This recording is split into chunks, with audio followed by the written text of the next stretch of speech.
Ada buku yang menurut seorang penulis yang pernah saya baca, buku ini tidak boleh beredar 75 tahun lamanya. Judulnya Militan Islam. Militan Islam. Penulisnya belakangnya Jason.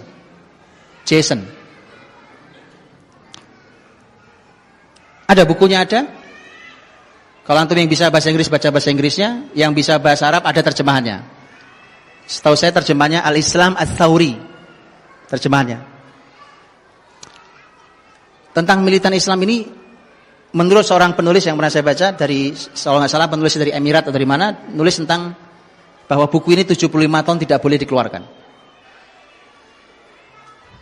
Kenapa tidak boleh dikeluarkan? Nah, sekarang saya keluarkan. Saya keluarkan apa yang dibaca oleh para ilmuwan. Karena begitu antum baca, teman-teman, antum akan kembali ke Islam. Antum akan kembali mencintai Quran. Bahkan akan mencintai bahasanya Quran. Dan antum akan berusaha untuk bisa itu. Apa isinya, Pak?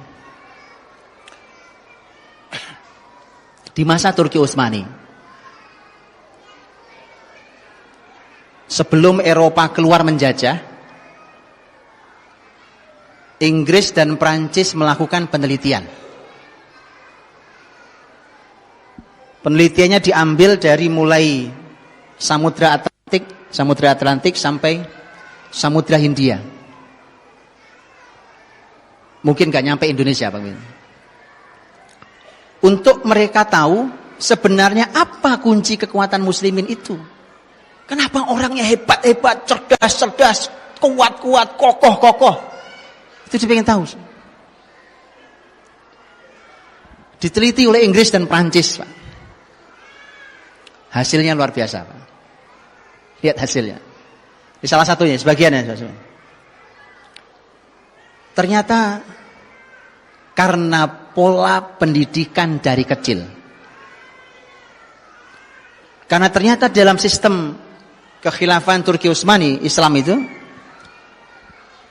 muslimin memiliki sebuah sistem pendidikan yang dasar, pendidikan dasar namanya kutab.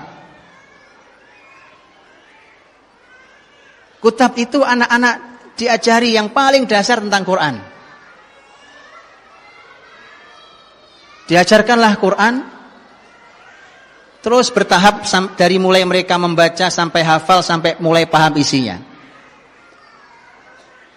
Setelah itu mereka belajar bahasa Arab, bahkan mereka mulai menghafal kaidah-kaidah dalam bahasa Arab, dalam grammar Arab. Di antara yang mereka hafal adalah Alfiyah Ibnu Malik. Alfiyah Ibnu Malik 1000 bait, Alfiyah 1000 bait. Itu adalah grammar bahasa Arab. Jadi syair 1000 bait dihafal, itu dihafal oleh mereka. Jadi mereka menghafal grammar 1000 bait. Lu bisa bayangkan itu. Dan nampaknya itulah kunci kekuatan muslimin. Karena di sana terkandung banyak sekali keistimewaan. Di antaranya adalah apa yang disampaikan juga oleh seorang ahli bahasa. Ini juga dosen di Eropa, walaupun aslinya orang Mesir. Dan mungkin kalau tidak salah pernah beredar di terjemahan bahasa Indonesia di broadcast saya pernah baca, seingat saya. Kalau antum pernah baca, kalau tidak nanti antum boleh, ada videonya, wawancara beliau ada di televisi di Mesir. Seingat saya di Mesir. Seorang dokter, dia dosen bahasa di Eropa. Dia mengatakan bahwa hari ini anak-anak di barat itu umur mereka masih sekitar 3 tahunan, mereka sudah menguasai sekitar 16.000 kata. Sementara anak-anak Arab, karena mereka berbahasa pasaran, bahasa Ammiyah, dan bahasa Ammiyah itu sangat terbatas kata-katanya, itu Anak umur 3 sampai 6 tahun itu hanya menguasai 3.000 kata. Ini hubungan antara bahasa dan kebesaran dan kecerdasan juga. Kemudian dia mengatakan, dia katakan bahwa muslimin dengan penelitian buku tadi itu, dia menyebutkan dalam buku itu, muslimin itu ternyata punya kekuatan di Quran dan di Arab, bahasa Arab. Quran itu disebutkan memiliki lebih dari 77.000 kata. Jadi kalau 16.000 lewat, Pak. 77.000 hampir, 77.500 hampir kata. Belum bahasa Arabnya. Belum dia kuasai grammar Arab tadi. Sehingga itulah yang disimpulkan oleh penelitian tadi, bahwa ternyata ini kekuatan muslimin itu. Nah, terus bagaimana caranya supaya mereka bisa menjajah? Maka perlahan tapi pasti dua hal ini harus dihilangkan. Apa itu? Quran dan bahasa Arab. Maka Prancis dan Inggris punya madhab yang berbeda. Kalau yang Inggris membuat jenjang. Sekolah-sekolah yang kutab itu, yang belajar bahasa Arab, belajar Quran, macam-macam itu diimage-kan di masyarakat, tetap ada, tapi diimage-kan di masyarakat saat itu, ini untuk kelas orang-orang miskin. Pernah apa tidak? Indonesia mengalami bahwa yang sekolah agama itu anak-anak yang bodoh-bodoh. Pernah? Itu, Pak. Pesantren itu tempatnya orang buangan. Pernah? Pernah. Indonesia pernah punya itu. Wah, nyantri, wah pasti kamu gak diterima sekolah negeri ya. Kamu nyantri berarti gak terima sekolah favorit ya. Alhamdulillah hari sudah berubah. Maka ini kebangkitan, Pak. Ini kebangkitan nih. Ini harus dilanjutkan ini. Tapi hati-hati, iblis ada di perempatan jalan di depan. Oke? Kemudian dibuatlah kelas tengahnya, ini versi Inggris. Dibuatlah kelas tengahnya. Kelas tengahnya itu dibuatlah sekolah-sekolah negara. Sekolah-sekolah negara dibuat, dan itu untuk ekonomi menengah. Ya kan? Makanya kalau sampai hari ini, mohon maaf, ini belum hilang sampai sekarang. Sekolah menentukan tingkat perekonomian. Betul ya? Di mana kamu sekolah? Di sini. Oh, pas kamu orang kaya ya. Gitu ya? Ya. Itu masih pola Inggris, Pak. Yang level tinggi adalah international school. Masih ada sampai hari ini? Image itu masih ada? Berarti belum bangkit kalau gitu. Belum, saya tarik lagi kalimat saya. Belum bangkit kalau gitu. Yang modern international school di mana tidak ada Quran, tidak ada bahasa Arab. Kalau yang tengah tadi lemah bahasa Arabnya, Qurannya juga lemah. Itu versi Inggris. Versi Prancis enggak, kelamaan, diberangus semuanya. Itu versi Prancis. Oke? Itu yang saya baca. Jadi teman-teman, maka menjajahlah mereka. Sisa-sisanya masih bisa kita rasakan. Sekarang antum tahu gimana caranya mau jadi orang cerdas? Gampang, Pak. Gampang. Belajar syariat ini. Di mana belajar syariat? Jadi sampai masalah tempat, bukan cuma belajar syariat, enggak tempat. Contoh, anak tua asal sudah 7 tahun, apalagi laki-laki yang disuruh sholat. Betul kan? Ini teori kecerdasan ini. Suruh sholat. Kalau laki-laki sholatnya di mana? Di masjid. Ini tempat bikin cerdas, Pak. Asal masjidnya kembali fungsinya seperti Masjid Nabawi dulu. Ini tempat orang-orang cerdas, masjid ini. Makanya saya tidak aneh, tidak heran kalau hari ini mulai ada orang yang curiga terhadap masjid. Saya tidak heran. Anda sudah benar, curigai masjid. Karena memang itu tempat orang-orang cerdas, Pak. Dari situlah kekuasaan akan diambil kembali oleh muslimin. Jadi sudah benar kalau masjid dicurigai, Pak. Itu sudah benar. Ya, silahkan curigai. Anda berhadapan dengan ahlul masjid nanti di akhirat. Ya Allah.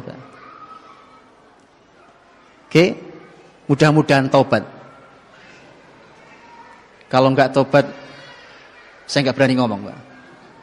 berhadapannya dengan ahlul masjid. Itu isinya orang-orang cerdas di masjid, Pak. Antum silahkan baca sejarah masjid di sepanjang sejarah Islam. Anda akan lihat di situ tempat didik anak supaya cerdas. Masukin ke masjid, Pak. Di tempatnya, pelajarannya, polanya dan seterusnya itu diurutkan begitu cerdasnya luar biasa. Karena nanti anak-anak kita akan ketemu tentang pola materi ilmu yang tidak pernah mungkin diajarkan oleh orang-orang barat. Mereka tidak punya ini. Kalaupun ngajarin orientalis terpaksa. Mereka tidak punya konsepnya. Umpamanya, Pak. Lah muslimin itu, Pak. Muslimin itu oleh para ulama dibuatkan konsep-konsep. Saya kasih contoh, Pak. Dan ini sebenarnya kalimat Imam Syafi'i sebenarnya. Beliau punya kalimat lengkap. Orang kalau belajar apa, belajar apa, dapat ilmunya, bukan ilmunya. Contohnya, orang belajar Quran, dia akan dapat kelembutannya. Orang-orang Quran itu lembut-lembut orangnya, Pak. Orang belajar hadis, dia akan kuat hujahnya. Jadi kalau dia berargumentasi, orang mesti jungkir balik depan dia, Pak. Mesti orang akan tersungkur kalah. Itu orang yang belajar hadis. Begitu seterusnya. Orang belajar apa terus dia akan punya kekuatan masing-masing. Itu kalimat Imam Syafi'i rahimahullah. Dan saya kasih contoh, teman-teman. Kalau antum belajar umpamanya ilmu usul fikih. Itu ulama membuatkan kaidah usul fikih. Itu Masya Allah, Pak. Orang masuk ke ilmu usul fikih, keluar dari ilmu itu cerdasnya luar biasa. Orang belajar umpamanya ilmu mustalah hadis. Ini lain lagi karakter ilmunya. Jadi setiap ilmu punya karakter dan itu membentuk dirinya. Belajar usul fikih, belajar mustalah hadis, umpamanya belajar ilmu jarh wa ta'dil, belajar usul tafsir, belajar apapun, itu keluar dari ilmu itu cerdasnya luar biasa. Kenapa? Karena dilatih betul. Ada yang melatih ketajaman analisa, ada yang melatih kedetailan sesuatu, ada yang melatih kemampuan dia untuk menghafal, ada yang melatih, banyak yang dilatih. Banyak sekali yang dilatih oleh ilmu Islam ini. Itu anak-anak kita harus belajar. Karena itu warisan ilmu Islam. Warisan ilmu Islam, Pak. Nah, jangan sampai antum salah jalan. Sekarang disuguhi supaya anak terstimulus brainnya, maka dikursuskan main piano. Lah, antum belajar sama orang kafir. Ya, disuruh belajar usul fikih. Belajar tafsir, usul tafsir, hadis dengan mustalahnya. Anak dijamin cerdas. Ini belajar cahaya loh. Yang dipelajari cahaya. Bercahaya hidupnya. Bercahaya hidupnya. Itu orang-orang cerdas. Dan setiap ilmu punya karakter. Punya karakter tadi. Orang tidak sadar bahwa terbentuklah karakter dirinya. Terbentuklah kekokohan jiwanya.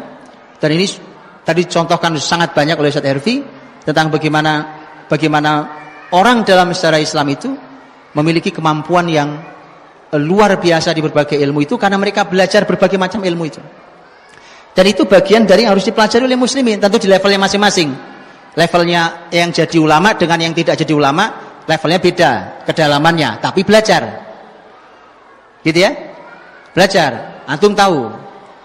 Nah, masalahnya hari ini asal belajar apa nih? Belajar mustalah hadis. Wah, anak saya nggak mau jadi ustadz, oh Pak. Dulu, sekarang udah lumayan. Dulu Quran gitu, ngafal Quran. Anak ibu, bapak ibu harus hafal Quran. Dia bilangnya, wah anak saya nggak mau jadi ahli tafsir, oh Pak, maunya jadi arsitek kok. Itu saking sudah begitu serangan barat itu sudah luar biasa dalam diri kita. Tapi alhamdulillah sudah mulai berubah hari ini. Sudah mulai berubah. Berarti sudah bangkit lagi ya. Saya balikin lagi kalimatnya. Bangkit lagi berarti. Jadi teman-teman dirahmati Allah Subhanahu wa taala, ini sudah habis waktu saya sebagai penutup, teman-teman. Jadi apa yang diberikan alurnya oleh syariat kita inilah tanpa menggunakan teori panjang lebar. Kalau yang babnya keturunan, karena memang kalau di dalam penelitian-penelitian yang dilakukan hari ini pun, bahkan dilakukan di zaman sebelum kita ini pun, bahkan orang-orang barat pun melakukan penelitiannya, ternyata keturunan memang punya, dan itu dalam Islam juga sama, bahwa keturunan itu ternyata memang punya jejak yang dalam Di antaranya tentang tema kecerdasan, kemampuan mengingat, kemampuan menghafal, memahami. Itu ternyata ada yang sifatnya turunan. Tapi kalau yang sifatnya turunan, itu kan kita nggak bisa protes, Pak. Ya toh? Masa antum pengen balik lagi kan nggak bisa. Ternyata muslimin, Allah Maha Adil. Keturunan itu bukan segala-galanya. Karenanya kemudian muslimin itu diberikan pola tentang pembelajaran syariatnya. Sudahlah, makanya meyakini itu, ya. Jadi kalau tadi saya sampaikan, kenapa kemudian hilang kutab itu karena memang rekayasa Inggris Prancis. Karena mereka tahu ternyata itu sumber kekuatan muslimin. Jadi ini nggak mudah ini, Pak. Makanya di Indonesia setengah mati saya mengenalkan kutab itu, Pak. Alhamdulillah belum lama sudah Allah izinkan karena Allah ridho, mudah-mudahan Allah izinkan untuk dikenal orang. Dulu bukan cuma orang awam, Pak. Mohon maaf, kadang-kadang ustadz ahli ilmu bilang, ini apa sih ini? Saking tidak kenalnya kita karena memang begitu luar biasanya penjajah itu menutup itu sampai kita tidak mengenalinya. Tidak ada yang sempurna di awal, tapi setidaknya merupakan langkah awal. Baik teman-teman dirahmati Allah Subhanahu wa taala, saya bacakan kalimat sahabat mulia sebagai penutup supaya antum punya kenangan dengan kalimat sahabat, bukan kalimat saya. Kalimat sahabat mulia yang dicantumkan oleh Imam Ibnu Jauzi dalam kitabnya tadi, kitab Al-Adhkiya tadi, kitab orang-orang cerdas. Ketika sahabat mulia Abu Darda radhiyallahu anhu menyampaikan tentang tanda orang-orang yang berakal. Abu Darda berkata, qala Abu Darda,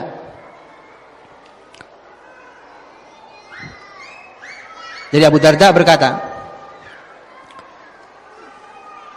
beliau mengatakan bahwa maukah saya sampaikan tentang alamatil aqil, tandanya orang berakal. Tadi salah satu modal untuk mengalahkan Yahudi berakal. Kata Abu Darda radhiyallahu anhu, yatawadha' liman fawqahu. Orang berakal itu dia tawadhu',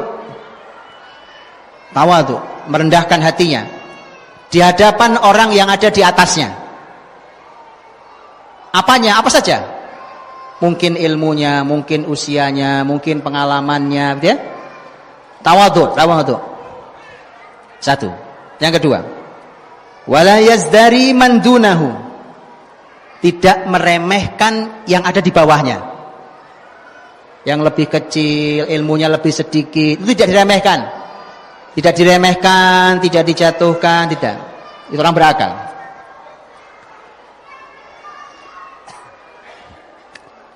Yang berikutnya, yumsikul fadla min mantiqihi, min mantiqihi. Dia selalu memegang keutamaan dalam pembicaraannya. Jadi sebicara itu, ngobrol bahkan yang santai, ngobrol santai sekalipun, itu mesti ada keutamaan yang dia bicarakan. Bahkan mungkin bercanda. Makanya seperti Imam Ibnu Jauzi nulis buku yang lucu saja seperti tadi tentang Akhbarul Hamqa wal Mughaffalin, lucu. Antum kalau baca lucu, ketawa sendiri. Tapi itu ada keutamaannya. Yang berikutnya, yukhaliqun nasa bi akhlaqihim. Dia berinteraksi dengan manusia dengan menggunakan akhlak baiknya. Bergaulnya dengan masyarakat menggunakan akhlak yang baik. Kalau bicara, sekarang kita punya masyarakat dunia maya. Ya. Kalau bicara tapi dengan akhlak. Kalau diam, tapi dengan akhlak. Ya. Kalau komentar, tapi dengan akhlak. Itu akhlak.